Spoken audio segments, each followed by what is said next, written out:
십계명의 둘째 부분, 그러니까 둘째 기도, 나라가 임함, 이렇게 제목을 잡아봤습니다.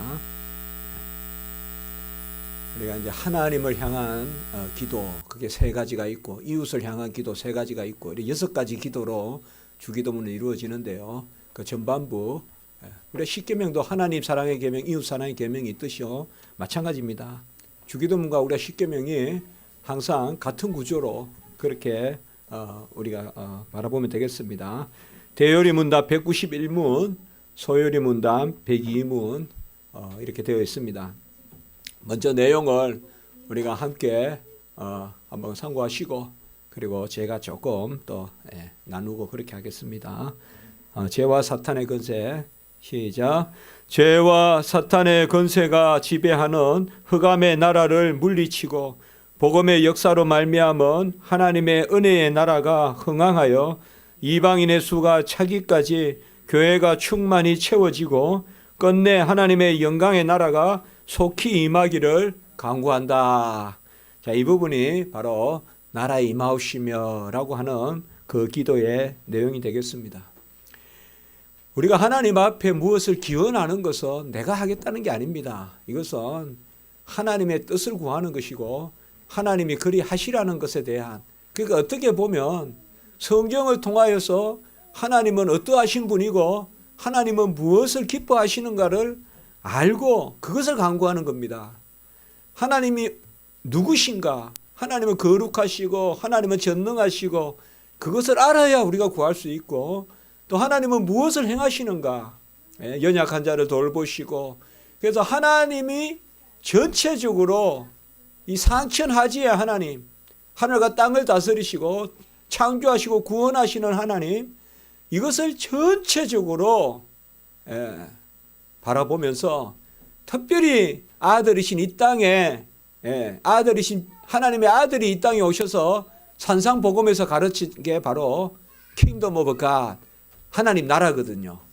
그게 우리가 그 산상복음, 마태복음 5장, 6장, 7장에 바로 주제가 하나님의 나라거든요. 그래서 우리가 이렇게 생각하시면 돼요. 나라의 임하옵시고, 이 기도는 아주 포괄적인 기도예요. 하나님의 섭리, 하나님의 작정, 하나님의 계획, 창조와 구원, 이 모든 것들의 어떤 영적인 그러한 모든 일들, 보이는 것과 보이지 않는 일들, 그 하나님의 뜻이 이루어지기를 원하는 것, 그게 하나님 나라의 임하옵시며라는 개념이에요. 그래서 뭐 어떤 무슨 정부를 수립하고 무슨 나라를 세우고 그러한 좁은 그런 그 관점이 아니라 하나님 나라라는 것이 전체 하나님의 권세, 하나님의 어떤 작정, 이런 것들이 다 이루어지는 거거든요. 그래서 특별히 오늘 우리가 여기 썼듯이 나라의 임하옵시고, 이거는 왜 특별히 우리가 기도해야 되느냐? 그러니까 하나님 나라와 하나님 나라를 대적하는 나라가 있어요. 그러니까 어떻게 보면 우리가 교회는 교회죠. 거짓 교회는 없죠. 그냥 나라는 하나님 나라밖에 없어요. 사실 하나님 나라밖에 없는데 거짓 나라가 서는 거예요. 거짓 나라가 행세하고 거짓 나라가 영적으로 지배를 하려고 들고, 그게 죄의 지배, 흑암의 권세, 정사, 바로 성경에 나오는 정사 잡은 자, 공중의 권세 잡은 자, 그 다음에 흑암의 나라, 이런 것들이 바로 세속적인 그러한 나라입니다. 요새 뭐 참 우울한 소식들, 참 어떤 뭐 통일에 대한 전망, 이런 것은 우리가 또 좋게 볼 수 있지만은 무슨 미투 운동이니 이런 것들을 보면 우리가 참 여러 가지를 생각하게 됩니다. 그렇게 되는데 여하튼 그냥 놔두면 사람이 온전하지 않다는 걸 우리가 많이 생각해요. 사람이 연약하다는 것을 많이 생각하게 됩니다. 그래서 죄와 사탄의 권세가 지배하는 흑암의 나라를 물리쳐달라. 이건 우리가 일상에 매일 겪는 거예요. 우리가 숨쉬는 공기가 이미 더러워져 있어요. 사실 영적으로 말이에요. 들리는 거, 보이는 거, 또 가르치는 거, 전부 다 그래요. 그것을 물리쳐달라. 죄와 사탄의 권세. 그러니까 하나님 나라가 임하라는 것은 하나님 나라의 질서, 하나님 나라의 온전함, 그거 뭐예요? 거짓하면 안 되고 착하면 흥황하고 이런 것들이 하나님 나라의 질서잖아요. 그런데 거짓 나라, 죄와 사탄의 권세가 지배하는 나라가 속히 지나가게 해달라고. 우리는 이미 이것을 알지만은 기도해야 돼요. 하나님은 때가 되면 바벨론도 물리치고 바사도 물리치고 로마도 물리치지만 기도가 차야 돼요. 그러니까 기도해야 돼요, 우리가. 그래서 사탄과 흑암의 나라가 빨리 지나가고, 그러면 온전해지는 방법은 뭐냐? 어둠이 물러가면 빛이 들어와야 되는데요. 거꾸로 말하면 빛이 들어와야 어둠이 물러가거든요. 그러면 타락으로 말미암아 흑암의 권세가 잡은 이 땅을 어떻게 하나님 나라가 임하느냐? 그것은 딱 한 가지 방법이다 이 말이에요. 오늘 복음의 역사가 있어야 된다. 하나님의 말씀을 전하는 것이 없이 온전해질 수가 없어요. 근데 뭐 요새 한국은 어떻다, 미국은 어떻다, 세계가 다 마찬가지인데 어떻게 보면 궁극적으로는 딱 한 가지 방법밖에 없어요. 복음이 들어가야 돼요. 한국 사회에서 우리 크리스천의 눈으로 한국 사회가 이렇게 썩었다, 어디 비리 어느 것이 없다, 음란하다, 이런 여러 가지 이야기를 하지만 우리는 답은 이미 주어져 있어요. 그게 오늘 말씀이에요.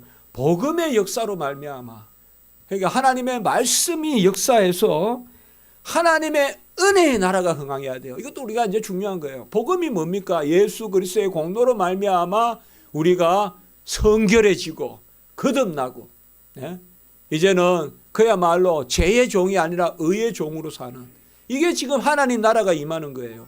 하나님 나라가 임하려면 복음이 들어오는데, 복음이 들어오면 이 나라는 어떤 나라냐? 공로의 나라, 자질의 나라가 아니라 은혜의 나라예요.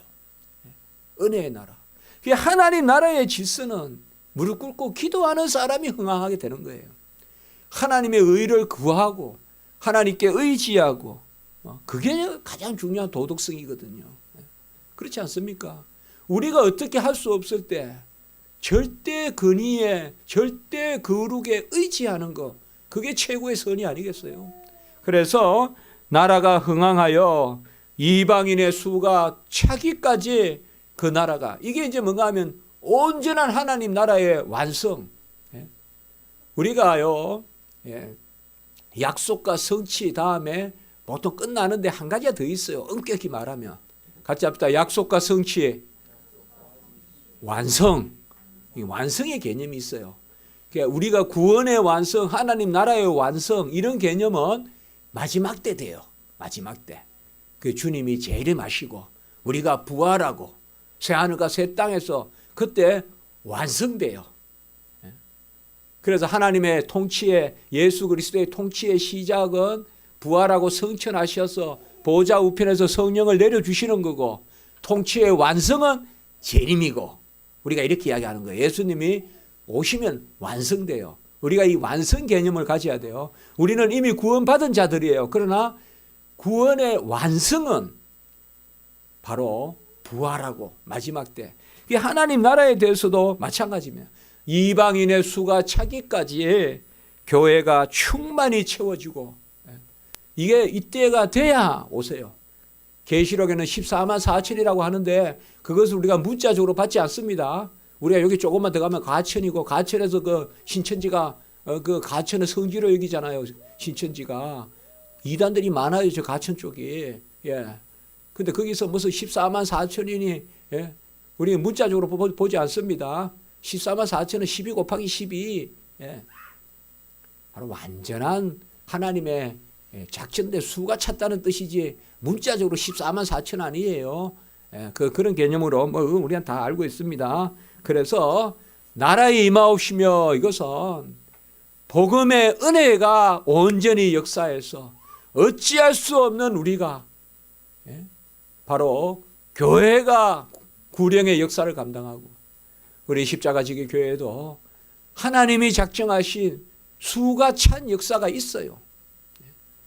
제가 말씀을 드렸지만, 기도했지만, 이 동네 다가 우리 교회에 오는 것이 아니라 이 동네 다가 복음을 듣는 거, 그거는 우리가 해야 돼요.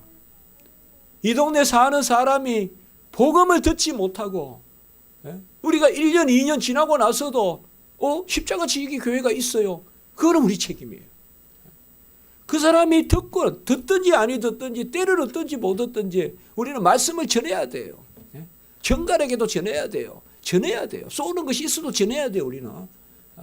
저는 그래 생각해요. 그게 또 근데 좀 벅차다 그럴까요? 좀 기대하고 소망이 있어요. 아주 그냥 기분이 좋고요.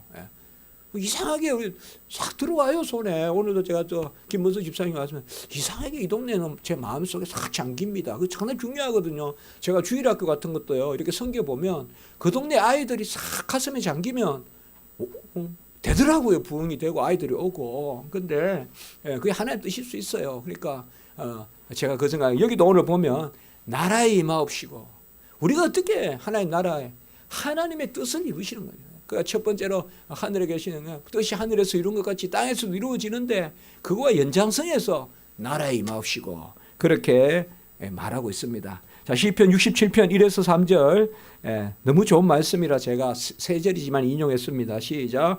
하나님은 우리에게 은혜를 베푸사 복을 주시고 그의 얼굴 빛을 우리에게 비추사 셀라 주의 도를 땅 위에 주의 구원을 모든 나라에 알리소서. 하나님이여 민족들이 주를 찬송하게 하시며 모든 민족들이 주를 찬송하게 하소서. 시편 기자의 이 기도가 나라에 임하옵시며 똑같은 기도예요. 모든 민족이 주를 찬송하게 하옵소서. 자, 요한복음 12장 31절 시작. 이제 이 세상에 대한 심판이 이르렀으니 이 세상의 임금이 쫓겨나리라. 아까 시작 말씀을 드렸죠. 약속이 성취됐어요. 예수님이 이 땅에 오셔서 하나님 나라가 임했다고 했어요. has come. 하나님 나라가 왔어요. 이 땅에. 그러나 완성은 아니에요. 아직까지. 그거예요. 이걸 어떤 사람은 already not yet 이렇게 이야기하는데 이미 그러나 아직이라고 이야기하는데 저는 그 말 그렇게 좋아하지 않습니다. 그냥 진술만 하면 돼요. 아직 완성은 아니다. 그러나 은혜는 견인이 있기 때문에 already not yet을 이야기하면 견인을 말을 못하는 경우가 많거든요. 우리는 견인이 있기 때문에 이미 임했다는 것은 성취됐다는 것은 사실 완성까지 가요. 우리는 당연히. 자, 이제 계시록 22장 20절 시작. 이것들을 정언하시니가 이르시되 내가 진실로 속히 오리라 하시거늘 아멘 주 예수여 오시옵소서. 이 말을 인용한 것은 바로 이것이 나라에 임하옵시며 그 강구입니다. 그래서 마라나타라고 해요. 이거를. 아멘 주 예수여 오시옵소서 하는 게 마라나타예요. 그러니까 예수여 오시옵소서 그 부분을 우리가 나라에 임하옵시며 이 같은 기도라는 거예요. 계시록이 나오는 말씀이. 자, 오늘 여기까지 하고 또